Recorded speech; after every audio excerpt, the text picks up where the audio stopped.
Pickaxe. Hello, you are listening to this week's podcast version of the One Life Left radio show. I'm Simon Byron. And I am Steve Curran. So, spoiler alert, we've been using some new recording software this week, which I have to say, Steve, right at the start, I was very much enjoying. I like doing the show.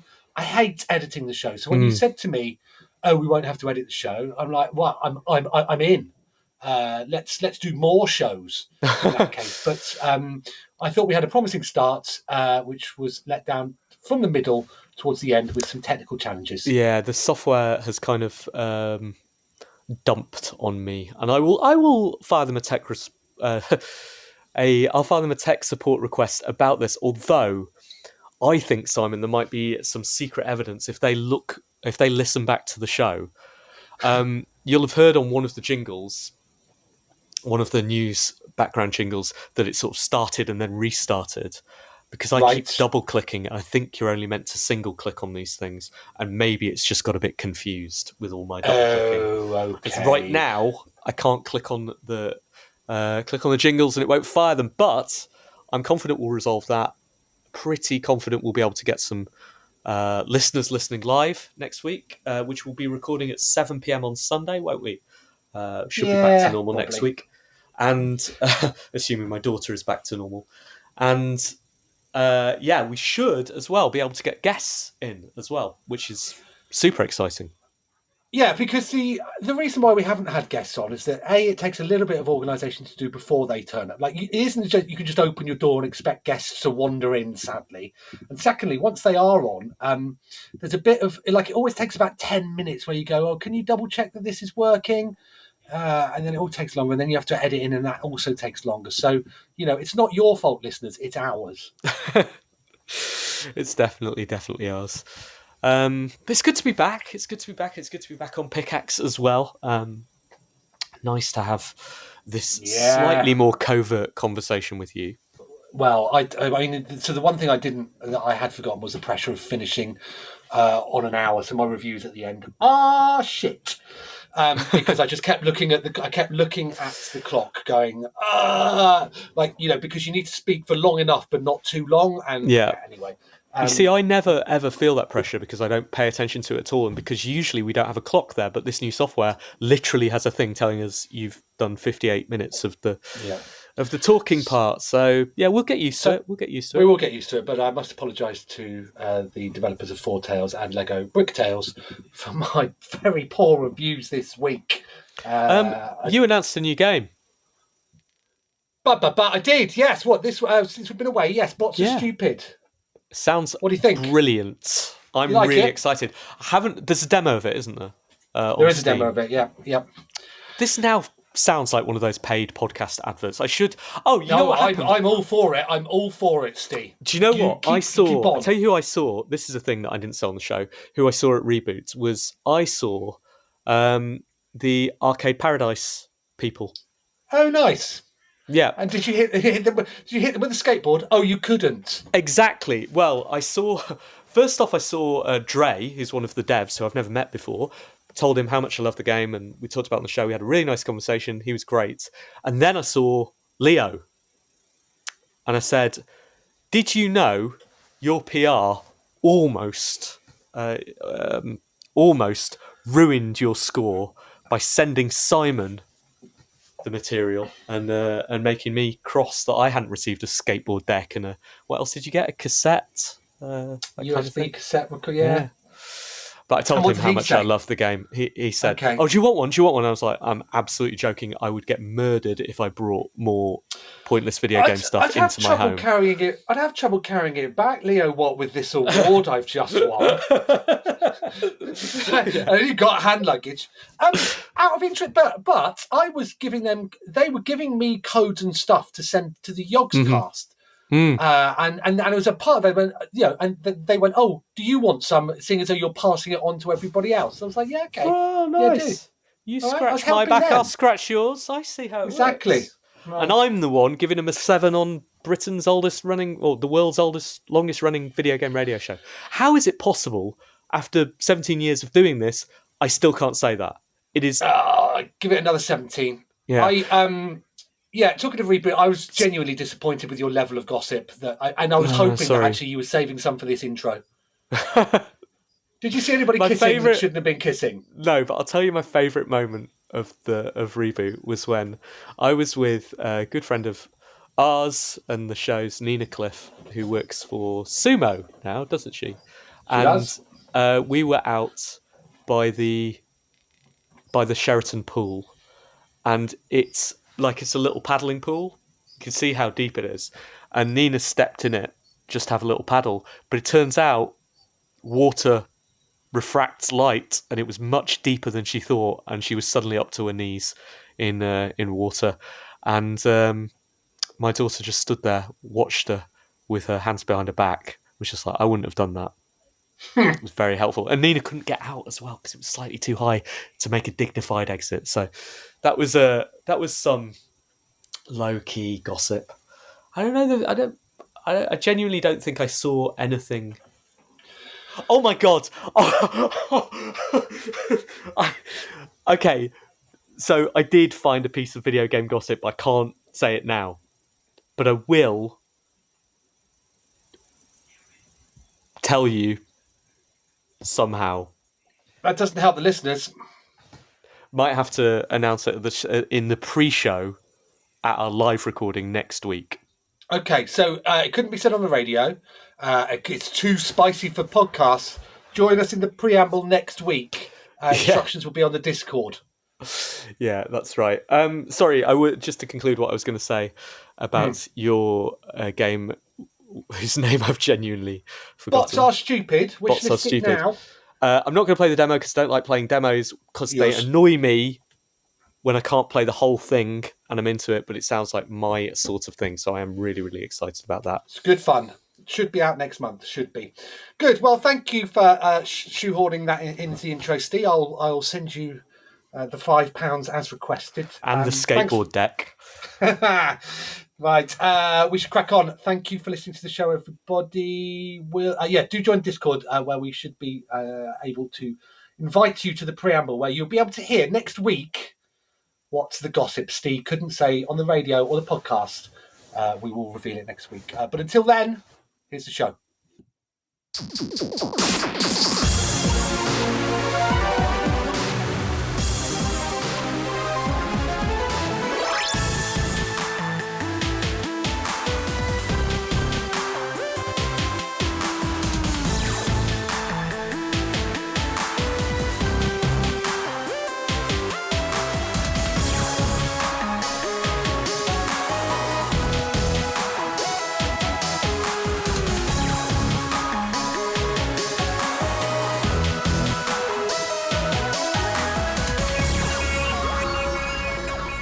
Hello, good evening, and welcome to One Life Left on Resonance 104.4 FM. We're a video game radio show, and my name is Steve Curran. Hello, I'm Simon Byron. Simon, this is unusual, isn't it? Because we've just heard the theme tune live for the first time in, 3 years or something. It does feel like we're back in the studio, doesn't it? We're tens of miles away from each other. We're using some new software that allows us to record the show as if we were in the studio. So, sadly, we don't get to see the wonderful Resonance staff, but thankfully, we're not sharing earphones with the lot that went before us. That's something I don't miss. Yeah, me neither. That slightly sweaty feeling of easing in after someone and thinking, that is ear sweat, isn't it? Is ear sweat a thing? I don't know. That was all before COVID as well, wasn't it? Do we know whether you can get it through ears? What I quite enjoyed then was I was just experimenting with this software as the jingle was playing. I got a bit bored. And I can mute my mic, which is something I've struggled to do when we've been recording separately. There's a little button here I can mute it. And then whilst the jingle was playing, I shouted a swear. Then I realised that if it goes catastrophically wrong and we do resort to the backup, make a note of that, Steve, okay? Because otherwise the jingle will come on and then they'll just be swearing over it. It'll be like time that happened. That did happen. I should also point out to our listeners that while I said good evening, and this will be airing on Resonance FM in our evening slot on a Monday, we're not actually recording it in the evening today, are we, Simon? I was wondering what was the last time I spoke to you this early was. It would have been a while ago. And I'd probably say, so we would have stayed overnight somewhere. Well, actually, maybe that was over when you're in the summer. That's not an entertaining answer, is it? But it would have been at one of the music festivals. But have we stayed at? No. Yeah, because we haven't shared a room for a while, have we? Maybe we Not need for to a while, rectify no. that now that COVID's over. It's been a busy few weeks, Simon. I've got a lot to say this episode. Good, because I've done nothing. I've let you do all the stuff. Have you? Because that seems high risk. Because I should explain, the reason we're recording in the morning is because my child and star reviewer for One Life Left was behaving so badly last night that we couldn't record at 7 p.m. because you would have just heard her screaming in the background throughout. So yeah, we had to postpone to 7:30 a.m. on a Monday morning. Now, that is high risk as well, because I'm pleased to tell you, Simon, that she continued the screaming all night, and I have had 1 hour's sleep. Oh, blimey. What are you going to do about that, then? Well, I'll tell you what I'm not going to do is the news. So I was sort of hoping you had found 5 news stories. Otherwise, we're going to have to fumble our way through. Well, the implication there, Steve, is that you didn't do the work for last night. That's what the implication is. So it says, it seems to me that you had no intention of recording ever. Caught in a lie. I usually do my news research in the hour before, Simon, to ensure that One Life Left is as up to date as possible. But she was screaming in that hour as well, so yeah, no chance. Oh, blimey. Well, Steve, I've got 4, but what I will do is I will read out whatever the latest story is on a video games news website of your choosing. Perfect. All right, cool, we can do that. Later in the show, I will be updating you all on what happened during, my literal summer holiday, because I've been in Croatia, where I was on a family holiday, and also attended Reboot Develop with some game developers who have previously been on the show, and we'll talk about them and talk about all of the other things that happened while I was out there. Also, there's been an awful lot going on in the games industry over the last few weeks, hasn't there, Simon? There have been 4 things. Shall we hear about them now? Let's hear about them now.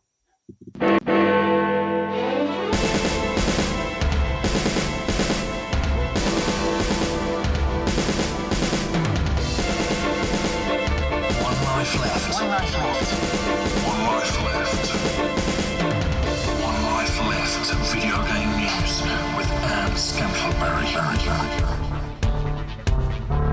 Oh, we should be doing a time check there, shouldn't we, if we're live in the studio? Instead, I was swearing over the news jingle. Be aware of that if you need to fall back. I think it's funny. I wonder what the dog walkers behind my shed think. We never used to do that at Resonance, though. No, when we were opposite each other. We could have done. I suppose. It's very early on a Monday morning as we record. It's probably about 6 minutes past 7 on a Monday evening. I'm Simon Byron, and this is the news. Oh wait, we have another jingle, don't we? We have a bed. We have a bed. We have a bed, and we should be lying over it. Yeah, we don't have that bed. We don't have that bed on our. Well, can you do it then? Can you do it while I read this out? I don't remember how it went. How did it go? Yeah, I don't have it downloaded, I'm afraid. Next week. Just loop that. Okay, pretend it's happening in your ears now. A FIFA 23 Hero Pack, which was mistakenly released by EA, has seen players have millions of coins worth of in-game currency wiped from FIFA 23 Ultimate Team.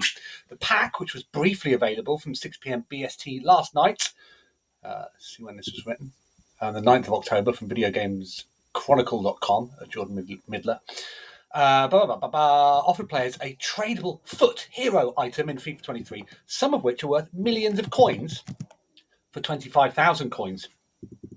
While EA corrected the mistake around 25 minutes after releasing the pack, this didn't stop millions of coins in value from being wiped from FIFA Ultimate Team, as players sold their foot hero items in a panic due to the huge influx of supply. Foot hero items are extremely rare players that can be found in certain packs in Ultimate Team. Foot hero cards are given to players who've made a significant contribution to a club or have become a cult favourites, such as Manchester United midfielder Park Ji-sung.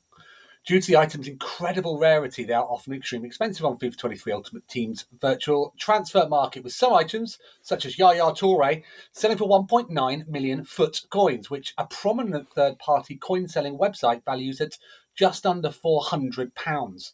However, EA mistakenly released this pack, thus flooding the market with a huge supply of items, and saw all of the prices drop rapidly, with some losing as much as 1 million foot coins in value, around £200 when purchased from a third party.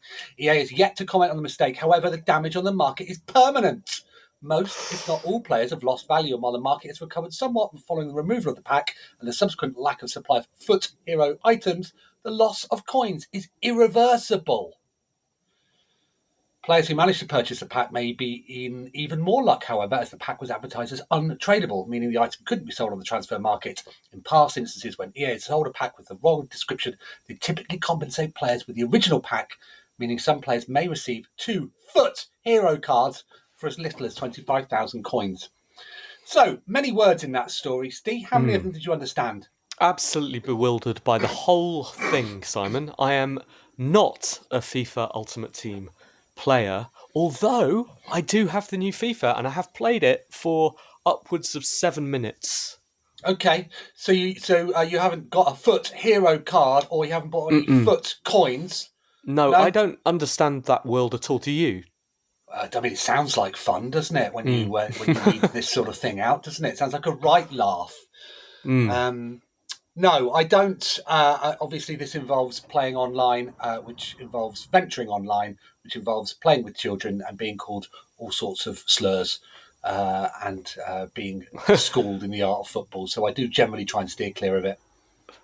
But it's also broadly how EA, I believe, make most of their money, right, from FIFA these days. Yes, and yes, it's enormously popular. I believe that actually everything else is window dressing, really, when it comes to the FIFA games these days, and that this is what they want you to do. So I have 2 things to say about this story. One is that I played FIFA for 7 minutes. My joypad didn't work. Like, it works on all games, but when I loaded up FIFA, it was really struggling to detect my joypad, which was super, super annoying. Yeah, you have to pay 2 million foot coins in order for your gamepad to work. Right, that makes sense now. Eventually I got it to work. And played, as I said, under 7 minutes as Stockport, because Stockport are back in FIFA for the first time in, 12, 15 years. It's very, very, very exciting. Very exciting. Congratulations. I saw they won at the weekend as well. What are the player likenesses like? Because as you travel down the leagues, they sort of generally get worse and worse, don't they? So I didn't get a chance to interrogate that very often, in much depth. I saw a couple of them who were recognisably the right players, right? Mostly because they had hair or they didn't have hair, which is the sort of level of detail I'm expecting. But it was good. What about the ground? I didn't see the ground. I didn't get a chance to look at that, but I will be going back to it at some point. But the reason it's especially exciting that Stockport are in FIFA this year is because it's not going to be called FIFA, is it, anymore? We know that. We've covered that on the show. We actually covered the sort of flirting when, right at the start, they said, "Oh, we might not care if you're taking FIFA around." Now, don't matter. I've already got another girlfriend. Do you know what the new name is, Simon? Yeah, isn't it EA Sports FC? Something like that, isn't it? Well, I heard it the other day for the first time when I was doing a karaoke show in Guildford the other night for one special day, which was excellent. But people were heckling you by shouting out the new name of FIFA. Well, no, we have a song which hasn't been done for about 10 years, which is based on the Propellerhead's History Repeating. And it's about FIFA repeating each year, writes itself. It was interesting to see how it basically held up, even though we hadn't sung it for 10 years. It was still effectively... There was a joke about Rooney having new hair, which was which sort of didn't work anymore. Topical. Anyway, yeah. someone said, "Yeah, well, you can't do that song anymore." And I was like, "It's not a problem. We haven't done it for 10 years." But he's been cancelled. Yeah, but yeah, the name was so unmemorable. I forgot it almost immediately. EA Sports FC. That's not going to work, is it? It'd be interesting to see, won't it? I mean, so there has been precedent when one football game has fallen out with its owner or partner, I should say, previously, when Championship Manager went to Football Manager. Seemed to be doing okay, and Championship Manager is no more. So, don't know, maybe FIFA will collapse. All right, you ready for news story 2? News story 2. Oh, well done. A prominent voice actor has criticised Nintendo and Illumination for not using Nintendo veteran Charles Martinet as the voice of Nintendo's mascot in the upcoming animated film. Tara Strong, who is one of the most prolific voice actors thanks to her roles as Harley Quinn, Timmy Turner, brackets Fairly Odd Parents, and Twilight Sparkle, brackets My Little Pony, among dozens of others, posted several tweets in support of Martinet following the release of the first trailer for the Super Mario Brothers movie. "It should be Charles," tweeted Strong, posting a picture of the two actors together holding an image of a Mario-themed My Little Pony. In another tweet, Strong more directly criticised Nintendo and Illumination, saying, "Voice actors, I'm going to put my heart and soul into this for at least 20 years, help sell billions in merch, make the studio millions of dollars, and make generations around the world happy. Hollywood, we don't care."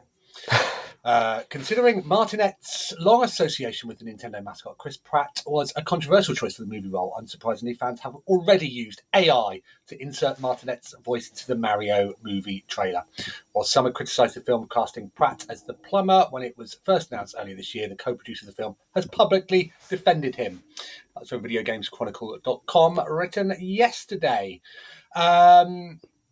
A few sick burns here in this story, Steve, that I liked. So Tara Strong, the most prolific voice actors, thanks to her roles as Harley Quinn, no brackets, Timmy Turner, brackets Fairly Odd Parents, and Twilight Sparkle, brackets My Little Pony.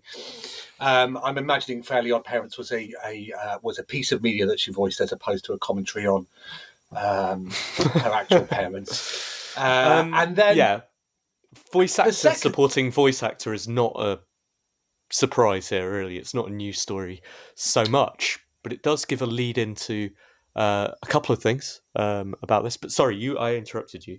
No, you carry on. Well, one is she's not alone in criticising Chris Pratt's voice, is she? No, everyone else is as well. Yeah, because he's doing... Well, how would you describe the voice he's doing for Mario? I watched the trailer with the sound down, to be honest with you, Steve. So. I mean, right, it's subtitle. All of his words are spelled correctly. I'll describe it. It's Chris Pratt's voice. Okay. Like, that's what he's doing. And I think he built it up a little bit by saying, "Oh, you guys, I'm cooking up something a little bit special for the voice." Well, he's doing Chris Pratt's voice. That's what he's doing. The second thing is that this isn't the only controversy around the trailer, is it, Simon? Is it that it didn't actually have any audio? I mean, I wouldn't know. No, do you know the other thing the internet is cross about? Again, as I was doom scrolling the other day, I saw some people, are they commenting on his bottom or something? They are. They're right. really cross about Mario's butt. Okay. Like, with some sort of, like, technical justification. A man of that size who spends all day jumping... He should have some weight there. He should have some volume. But yeah, saying his butt is too flat. He's got a flat butt, has he? Very flat butt. I mean, isn't one of his moves actually like landing on his butt and things, so it is going to flatten it? Well, right? You'd say if he's going to do that all the time, he needs a bit of cushioning, surely. Okay. I mean, are there any more important things to get annoyed about at the moment, or not? I'm not sure. Well, as the internet moves very, very, very fast, the backlash to that backlash is saying, you're all falling for it. This is just what the Sonic movie did. Release something that you can all get annoyed about, and then fix it, and then come back with a Mario with an ample butt, and you can all feel like you've made a difference, save the movie, and feel some emotional buy-in to what, is probably going to be a fine movie. I mean, that's, there's 4D chess, and then there's this, isn't there? Did you see Sonic? Did you like Sonic? Yeah, I did quite like it. I mean, I didn't get angry with anybody before it came out, and then I watched it, and I had very low expectations, and I thought it was fine. Yeah, same. I can't remember a thing about it. A single No, thing, and it will be the same. This will be entirely the same. There will be some quips that you go, oh, that was quite funny actually, and a lot of points where you can go, I recognise that from that, and that's very, very exciting. And then it will not impact your life in any way at all. It will wash away the next morning. 7 out of 10. All right, news story 3. Valve has announced that the Steam Deck no longer has a waiting list. Users can now buy one directly from the official Steam Deck website without having to place a reservation and wait until their place in the queue is reached. Starting today, Steam Deck is available without a reservation, the company tweeted. Order one now and we'll ship it to you now. The company also announced that the Steam Deck docking station is also available starting today. The docking station costs £80 or $90 and can be used to display the Steam Deck on a TV or monitor, or simply acts as a charging stand. Valve stresses in an FAQ that the docking station isn't the only way to display Steam Deck games on a screen, and that a number of other third-party USB-C docks are compatible too. It added that while Steam Decks are in stock now, it could temporarily sell out again in the future. We're doing our best to keep Steam Decks in stock, but there's always a chance demand will be outside our expectations, it explained. If that happens, some models in some regions might temporarily revert back to reservations while we catch up. There we go, Steve. You've got no excuse now. And logging on, up to the minute. Earlier today, we checked the Steam website, and you can buy one now. Expected delivery 2 to 4 weeks. So not immediately. Still much better though, eh? Are you going to get one? It is. I have not got one, and I am. Here's the problem, Simon. We're now in that hardware window where the device has been out long enough for people to start talking about the next iteration of the device, what they're going to improve, the problems with the version out there right now. And I don't want to be one of these people who buys it and then the next day they go, there's a better screen, bigger hard disk out there. So, yeah, I want one. Are you going to stop buying anything now then? Well, the other piece of good news, the other thing that I've been getting on with while we've been on our break is we now have access to the One Life Left bank account again. Ooh, what's the PIN number? Actually, that's the one thing we don't have access to. Good. Yeah, they won't. They keep promising to send it me, but it never arrives. But we do. Theoretically, could put one on Spencer's, couldn't I? But I haven't done that yet. I'm not sure of the use case, right? Like, I don't travel as much as I used to. But a friend of the show, Ed, he was telling me that as a travel machine, it's not that great. It's slightly too big. But as a machine for just sitting around on the couch and playing games, it's perfect. And that is kind of my major use case here. So, yeah, that's persuaded me a little bit. Yeah, I mean, I haven't travelled much, and yes, you need to buy some supporting technology like a battery pack, etc., if you are going to go away. But when you do travel extensively on a train or on a plane, they generally have plugs now, so that shortcoming could be overlooked. But absolutely, the suspend and resume feature, which generally works. Sometimes it has a little bit of a wobble in certain games when you turn it back on. But that idea that you can just play a PC game for 10 minutes here and there, whilst you're waiting for your daughter to stop screaming, that sort of thing has enabled me to finish far more games than I have done previously. So yeah, in that sense, it's really good. You also, though, do become super, super picky in terms of what you're playing. I've been bouncing off games left, right, and centre during our break. If something has happened that's annoyed me, I'm like, right, you're getting uninstalled, because you have to be sort of pretty precious about what's on your hard disk. In terms of improvements, Valve's being pretty good about enabling users to upgrade things as they come.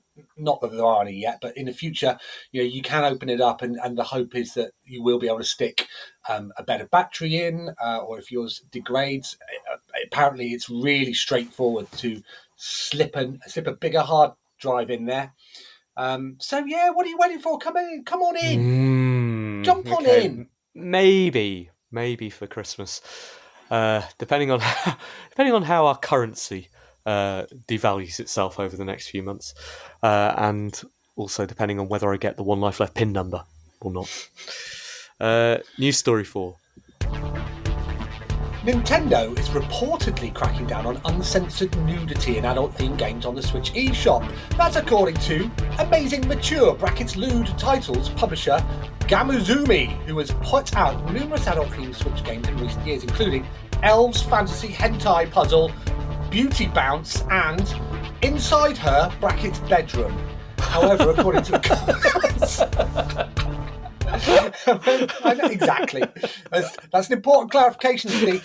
However, according to the company, its next hentai-themed game, Hot Tentacles Shoot, has been rejected by Nintendo because of an allegedly refreshed stance on adult content on the eShop. We've received an answer from Nintendo, and now we have a confirmation that they do not allow uncensored boobs on their console now, it claimed. Basically, obscene content could damage the brand and infringe its policies. This means that now all games with boobs nudity should be censored. And that's why our game, Hot Tentacles Shoot, was rejected in the first place. It added, also, our recently announced game, Elves Christmas Hentai Puzzle, was also rejected due to having nudity. That's all the info we have so far. We'll try to send the games without nudity for approval again and see what they say and update the thread if necessary. If true, the new policies could mean that other publishers of adult content on the Switch could soon see their games censored. And then some research here that VideoGamesChronicle.com conducted, which reads like an excuse to me. A brief search of the Nintendo eShops reveals that games such as Fantasy Tavern, Sextet, Panty Party, and Doki Doki Pants have been approved for release in the last year. Do any of those titles have brackets in? Because I feel they would all benefit from. Sadly not. Last year, 2 puzzle games were released on the Switch eShop, openly advertising that they can be played with one hand. I mean, come on, so this is Andy Robinson. And this feels like a news story that's been written, in case anybody looks at Andy's search history. No, I was just researching. I was just doing a quick browse of the eShop, and then I made my excuses and left. Simon, have you? No, you're a man of the world. No, I am, and I haven't. In your Steam recommendations, are there any titles of a prurient nature with brackets in? Generally not, no, because I think you can hide that stuff if you don't want to see it, Steve. Yeah, I haven't. But I show me more. Can you push the button, raising an eyebrow? Every the Steam list of 10 that what is it called? Your queue. What, 10 sexiest games? Yeah. It's every time in the 10, there's one piece of absolute filth. Is there now? And genuinely. How tempted have you been? Well, I've put in my date of birth when it said. Have you? Are you sure you're too old for this, Steve? Come on, you've got a kid. Yeah, no. It's almost like it's paging through, like some indie puzzle games. It's like, oh, you might like this, you might like this, you might like this game that everyone's playing, and then almost at the end, it's just like, not judging you. Does that list update depending on what night it is? It's a Friday night, 2 o'clock in the morning. Gabe leans in and goes, I know what you're after. So, I don't know where like, I swear... Must be other people in the house still using your it must be. It's got your I password. swear on this radio show's life that the sexiest game that I've played on there is Hatful Boyfriend. And that's pictures. That's fine, right? What do they say? You shouldn't... what's that saying that people use where you don't comment on what other people like? There are people screaming it now on the bus or on the train or at their radio saying you shouldn't yuck. Is it you shouldn't yuck? don't know. My wife knows. I can't remember. Anyway, the point is, each to their own. As long as you're not harming others, Steve, and it's not illegal, pigeons are fine. Okay, good. All right. Good when to know. The answer to what is the sexiest game on Steam, it's Final Fantasy VII Remastered.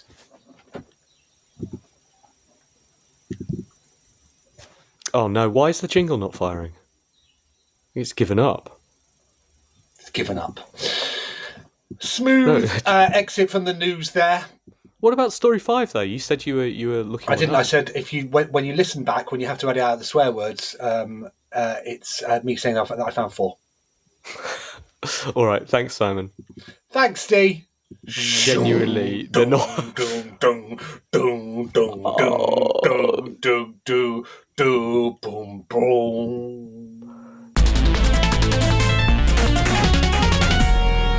Let's crack on, Steve. Don't let it. Look, we're professional broadcasters. Don't let this faze you. This is quite annoying. Okay. This is where we'd normally have a ident and then a piece of music. But instead, we're not going to have either of those things because it's been such a busy time, Simon. I've got a lot to update people on. I should say what this show is. This is One Life Left on Resonance 104.4 FM. We're a video game radio show. Resonance is a brilliant, brilliant radio station broadcasting in London. And we've been doing that with them for 16 or even 17 years now, which makes us the longest running radio station radio show in the world on the best radio station in the world. We are also a podcast. You can find that at www.onelifeleft.com. And there you can read the show notes. In the show notes, there's a link to our Discord so you can hang out with us. And from next week, you should be able to listen live and potentially watch us live as well, Simon. I can think of few things worse. Yeah, we can have an audience and we can have guests again, which is quite exciting. Oh, good news. Yeah, it is good news. But we won't be able to play jingles. Okay, so we were going to talk about something and we were going to talk about... So let's talk about Croatia. Okay. Generally speaking, and specifically, that's where I was for Reboot Develop Blue. It's where you should have been as well, Simon, but real life got in the way, didn't it? Yeah, and to be honest with you, I thought I was going to be flown out just to help with karaoke, but then they said, can you do a talk? And I thought, I didn't have time to write a talk, so I didn't go. Well, next time, they want us to do the radio show out there. And okay. Listeners will be well aware of how much prep goes into that, so we should be fine. So the last, first of all, good. I'm happy to go. I can start packing now because it's great for those that went to Croatia. What's not great is if for everybody else who has to sit and watch Twitter of people posting these fantastic sunrises, sunsets, jaunts around Dubrovnik, the whole lot. The last photo that you sent me, Steve, via WhatsApp, is of a man in the sea. The games industry's James Bond emerging from the water, his body glistening in whatever sea Dubrovnik's on, glistening from that as he's staring at another man's partner again. My partner. And I WhatsApped that to you and said, it's happening again. Yeah, Charles Cecil was emerging from the sea. Is that how he arrived, I'd imagine, at the conference? Well, you know what he described it to me as? He described it to me as his Ursula Andress moment. Yeah, it was great to see Charles there, especially like that, obviously, on the beach. But it is that kind of conference. It's a beautiful, beautiful setting in Dubrovnik on, I think the Sheraton is called the Sheraton Riviera, and that's the kind of atmosphere there. And there's a lot of events going on, as you said. We did karaoke out there, and that was brilliant as well. Talk about that in a second. But yeah, it's more than that. It's got fantastic talks, really, really good talks, well-attended talks as well, which is especially surprising given I've been to some of these conferences before when it's really nice and everyone just goes out and doesn't go to the talks. I thought that they were performative attendances for the pictures on Twitter so that you could show your bosses that you were somewhere listening, when actually everybody... And I know that they were just wearing loose trousers over their trunks, and as soon as the photos had been taken, you were all jumping in the pools together. Well, let me tell you, Simon, my talk, standing room only. Well, that's so that when people were wearing flippers and a snorkel, so they get straight in the water. It was people standing near the exit, ready to go when it sort of lost a bit of steam. No, there was genuinely it was standing room only in my talk, which I assume was partially due to the fact that I offered people beer if they came along. Yeah, but it was fantastic to do a talk to an audience like that. Rami, one of the people standing near the exit, actually. Said he hated it afterwards. Okay, what was he doing a funny? It was a slight funny. He was telling other people he hated it because, in his words, so it's called "Killing the Games Industry." My talk. It's a list of 100 to 1 of things that are killing the games industry, and he said it's the only talk he's jealous of because I've contrived a reason to spend an hour and 20 minutes actually, slagging off the games industry, being mean about everything, and then doing a minute at the end where I go, yeah, but is it that bad? Isn't it kind of good? And then everyone goes away a little bit happy. Okay. I mean, I think you should make that point. You should make you number one. You make Rami feel bad about himself. I think I'm number 2 in there. You? I think it does say number 2 or number 3. It's me. Spoilers. So that was really, really good. And yeah, we did karaoke as well, and that was fantastic. We did it on the closing night. And yeah. Busy audience. Very interesting. But tell us, who looks best in swimming gear? It's Charles, obviously. Okay, who's second? Well, Charles' son. Right. Without commentary then, how many games industry professionals, in inverted commas, did you see in swimwear? I think just those 2. Really? Maybe. So there was no one else bobbing up and down in the hotel pool. I want a Mike Bithell on a lilo drinking cocktails. Well, I wasn't in that hotel. I was in a hotel up the road, and actually, I did see one other person in that pool. So, okay. Yeah, I could have. If you're in the Sheraton, you could definitely observe, take photos, use those photos for whatever purposes you wish to use them for. Of a bobbing Mike Bithell. Secondly, who do you think put the least effort in terms of being at a conference in a lovely location, sunny, lots to see and do?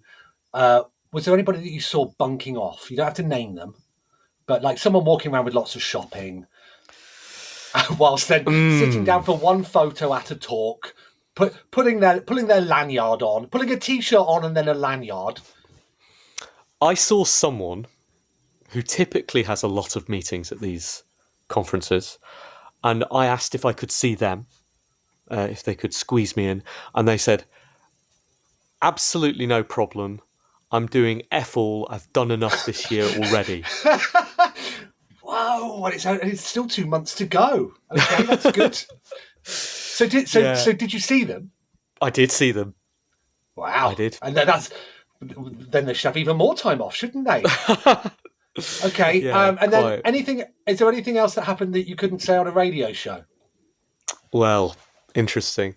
I suppose I should mention that I won an award. Congratulations. What was the award for, Steve? So,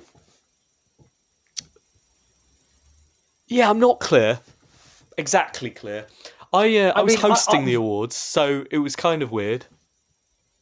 From what I will say, congratulations, obviously, but there was some discrepancy between your description of the award and what it says on the award. Yeah, so on the award, it says Hero Award. Insert name here. And insert achievement here. Yeah, this is nice. I like to be a hero, but what am I a hero of? And so I googled it, Reboot Develop Hero Award. And it said life achievement. Okay. Is that good or bad, though? Does that mean it's over? It's tricky, isn't it? You find me in my shed, Steve. I've got 2 awards here. I've got CTW PR Executive of the Year 2000. Sponsored by PC Gaming magazine. Now, none of these media properties exist anymore, and it's slightly chipped here. But obviously, I was very grateful. Peter Kay gave me that. The second one I got was MTV Awards 2018 Industry Hero of the Year. Okay, great. Certainly didn't deserve it. Very unexpected. But I felt very lucky to have been given that. Hold on. So we're both heroes? Well, so yes, but the point I was going to make was also, so I was given this during that award. So that's the MTV Awards 2018 Industry Hero of the Year, Simon Byron. There was also an award for Person of the Year that year. Okay. But a hero's better than a person. You would have thought, wouldn't you? But the People Award the Person Award was given out after mine. Now, all heroes are people, but not all people are heroes, are they? So, Steve, you can take some comfort in that.Id they hand out a Person Award then at yours? No. So I did my awards bit, and then I went off stage and started texting people and trying to locate where the gin and tonic was. And Demir, who runs the conference, was handing out 2 awards, one for the local hero, in the Croatian games industry, and then one for the hero. And yeah, first, it was sort of, wasn't that I wasn't listening, but I did think my time on stage had been done and I'd slightly emotionally checked out. And he was reading the sort of qualities of this person. And definitely I didn't think, oh, that's me. Until he said, and he's a really good singer. At which point I thought 2 things. Well, that is definitely not me, but also, why would he be mentioning singing at all? Right. And then it was me. And then I was up there. Did you make a speech? Well, this was the other thing. So I'd been asked to host the awards basically earlier in that day. And so that is heroic, though, Steve. Thank you. Do you think you were up for that award before you agreed? No. Someone dropped out, and I got their award and the spot hosting. And I did a little presentation because one of the things that was great about this conference is I actually brought Alice, which is why she's become more monstrous in the last week. No smirch on your daughter, of course, but why is that great? The whole point of going away to conferences is to get away from Alice. Well, it was really, really nice to see her. So Rami tweeted this, that he'd just seen, near the end of my talk, he'd just seen a mother and child walk into my talk and walk straight out as soon as I said the F word. And he hadn't realised that was my partner and my daughter. Apparently they didn't walk out because of the swear, though. They walked out because Alice wasn't very interested and thought it was very boring, which she told me about. She told me about enough later. Swearing, she said, Daddy. Well, she also said I wasn't a hero, I was a person, which is, again, bringing me down to earth. But she, she met some of my games industry friends, and she also got quite into the idea of making video games. So she got this little notepad. I started writing down her game ideas, and that was what I presented to the awards audience, and did some dumb jokes around that, and then had to present all the awards. So by the time it was my award, I'd used up all of my stage jokes, banter. I have no idea what I said. I think I just said, thanks. This is weird, thanks. Anyway, it was very, very kind of them. Congratulations. Much deserved. To give me an award. I have a piece of Perspex on my mantelpiece for now until the cats knock it over. And I guess that goes with the only other award that I've ever won, which is the Games Media Award that we won. We're going to need a bigger trophy cabinet, aren't we? Now we've got 3. We did win that. That was a long time ago, wasn't it? And those awards no longer exist either. No. So they can't take that off us, even after Guy Cocker won it the following year.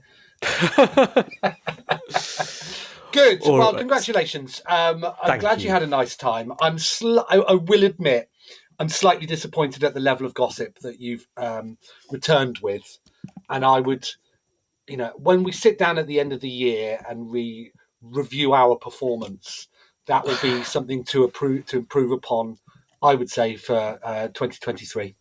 You'll be there in April, Simon. You can help us collate gossip, and we'll do it live from Dubrovnik. I'll be causing gossip. Who's that man in the flippers and snorkel who attends all the talks? All right, let's do the letters. Email, messages, and forward BCC. Have you looked into the inbox this week, Simon, yet? I'm doing it currently, Steve, and I can see a lot of press releases in there. Thanks for those PR agencies. I can see the invoice that we signed for all the money that we get for the podcast. We made 16 quid in September, Steve. That is excellent, because this new podcasting service costs us 30 quid. So we've got like a target there now. That's fantastic. Do you remember when we hosted our own book launch party? And we sold copies of our book, and I think we were the only people that have ever lost money on their own book. I do remember that, yes, I do. No letters from me at the moment. What about the Discord, Steve? Let me have a look in the mailbag channel. I've got a copy. It's a shame you can't see the rest of the show, but I do have, while you do that, I've got a copy of that book, signed by Nolan Bushnell. I don't know why why I got him to sign the book that we wrote. His name is in the title, so the name of his game is in the title, but it's a strange thing. I once signed one of Stephen Poole's books. It just seemed it just seemed much quicker than having to write something good. Okay. Yes, I think we've got a couple of letters here. Have we had this one? This is from. See, Matt B90 writes, "Might be too late for this week, but giving it a go." And I think it's arrived after last time. Hello, team, and SSG. Well, Matt, we can have SSGs soon, so. The recently announced Assassin's Creed Mirage has got a lot of attention for its desire to return to the style of older games, focusing on stealth and one main city, but its main appeal to me as a parent to two small children is that it's going to be about 15 hours long instead of 150. I just don't have time for never-ending service games and would like some adventures to complete. I can't be alone in this, with more parent gamers than ever. Do you think we'll see more of a backlash to the giant games and see smaller but high-budget games in the near future, maybe on subscription services? Thanks, Matt. What do you think, Simon? I think yes, but that's not why subscription services exist generally, is it? They tend to reward games that people keep going back to. So the idea of a one and done single-player game doesn't tick their KPIs. However, as long as those subscription services do continue to support some of those, then there's a great space for that. I think we talked before about games like The Last Stop, which was a game I finished on Game Pass, an episodic narrative game that there's absolutely no way I would have tried had it not been for Game Pass. So I do hope that they continue to get the space that they deserve, because absolutely these Ubisoft games are just becoming so full of bloat and systems that they are impenetrable at the start, and secondly, just sort of serve to complicate what used to be simple tasks and actions within video games. Suddenly become crafting menus and all this sort of nonsense that just stretch out the game when all you want to be doing is assassins and creeding. I think it would be a huge development in video games if the model moved to games under 5 hours, ideally something around 2 or 3. And I've always wondered whether that would be something that's possible algorithmically. So big games like e.g. The Last of Us could ask you, how long do you want to play this for? Do you want the big version or do you want the small version? And if you choose the small version, when you get to a puzzle where you have to push some crates so that Ellie can get across a swamp, you do that one time and then you don't have to do it 5 more times across the next hour of gameplay because Naughty Dog feel like they have to mine that mechanic for the amount of money that they have spent on it. Instead, you do it once and you feel something and you move on. I would love that, and it feels possible. And it unlocks all the achievements. Yeah, I mean, yeah, I think, yeah, we will start to see more games targeted like that. I don't think it will be soon. I did read someone talking about Netflix's continued push into the video game market and saying how interesting it is that they are picking up now some veteran free-to-play developers, and they're saying, all right, it's great, come over to us because you won't have to worry about monetization, you know, and now you're free to do whatever you want. And obviously that is total BS, right? Because instead they have to worry about, presumably, like you say, engagement, and how long people are playing these games for. And that is essentially just the same stat as monetization, just expressed differently. It's stickiness. So yeah, I think that's a bit of a false dawn for this. But I think generally we have seen a drop in AAA title playthroughs. If you look at, I don't know, if you look at games like The Last of Us, they are not the sort of Final Fantasy VII length, are they? They're not 40 hours, they're more like 12. I don't know how long Spider-Man is, but I assume you can get through the sort of story in somewhere below that. About that, yeah, around that, I think. Yep, and I would just like it to be half again. There you go. Any more letters? We have one from Zubair who says, "Hello team in SSG. I've been locked out of my Discord account. I swapped phones and didn't save my backup codes when I set up my 2FA. So goodbye Discord. This is just a public service announcement to remember to save your backup codes. Also, my question is, have you ever done something that locked you out of a game-breaking glitch or bug that made you lose your progress? Love the show, Zubair." No, not that I recall. I did have a girlfriend once who wiped my eco save. We are no longer together. I remember it wasn't because of that. Sorry, let's be clear. I'm not that much of a tyrant. I remember finding myself in a situation in No Man's Sky on. Actually, I've just thought of another one. A situation on No Man's Sky where I was on permadeath mode and I could not get out of the place that I'd found myself in, and that was enough for me to walk away from that game. I was just able to say, hey, that's the end of my story. I died on that planet, and that was kind of good for me. Also, Skyrim, I made it policy to never use fast travel in that game, because for me the purpose was not ticking off missions but to feel the scope of the world and to explore it. And at one point, trying to traverse a mountain in a way that the game had not intended me to, I found myself stuck between two spikes on a mountain, couldn't get out of it, and had to fast travel out of there, and that immediately killed my love for the game as well. I was like, well, don't understand the point anymore. So yeah, I guess that counts.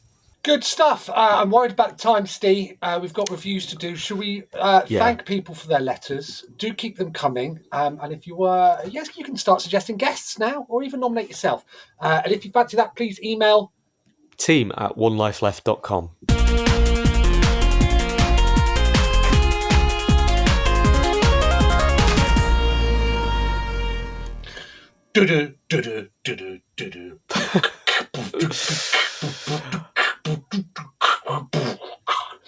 Reviews. Very good, Simon. Thanks. Not quite. I was just about to say one thing. This is One Life Left on Resonance 104.4 FM. We're a video game radio show.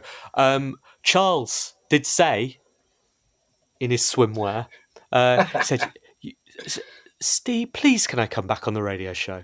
Please can I come back on the radio show? You'll have to let me back on the radio show." So yes, maybe we'll have him explaining himself on the show soon. Do we permit uncensored boobs? Yeah, well, there is an option in the back end of this software which is record video or not. You'll be glad to know I haven't ticked that today, but when Charles is on, I will make sure. All right, let's do the reviews. What have you been playing, Steve? Oh, Simon, I've been playing so much in addition to my 7 minutes on FIFA. Just lots and lots and lots of games, but the one that I think I want to review is that Dome game. What's it called? Dome Keeper.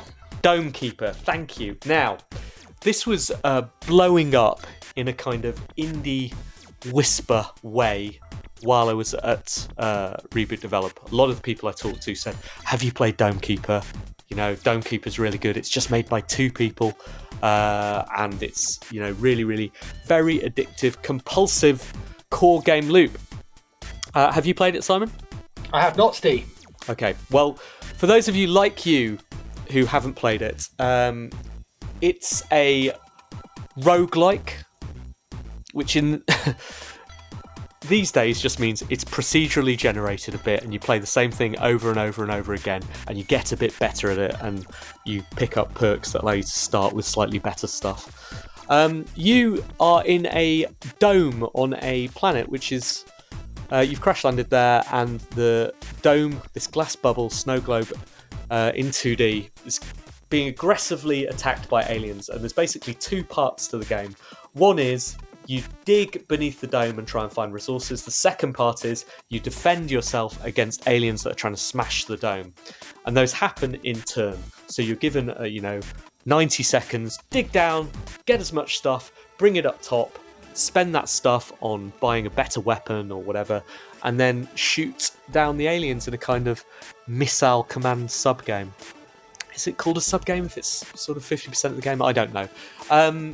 Yeah, and it is really, really compulsive. It is very, very grindy. My problem with it is that I don't find it to be very different from game to game. So while that sort of compulsive Mr. Driller or Steam Wheel Dig like mechanic of digging down, oh, is there a gem behind this block? Oh, there is, little endorphin rush. Oh, here's an exciting thing, take it up top. I'll upgrade my character slightly to get more gems, is compulsive. It feels very, very slow, very, very hard work. A game unfolds over about 45 minutes, and I would say it would be, better paced if it was 10 to 15 minutes and everything happened a bit faster. And yeah, I don't find the game sort of varying either. What I will say is it is beautifully and lovingly made. Everything has impact, everything feels good, the audio is fantastic, and I'm sure it's one of these core mechanics that now it's done really, really well, they're going to build out and build on into a bigger experience.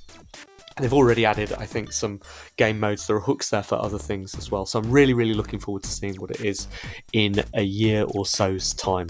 7 out of 10.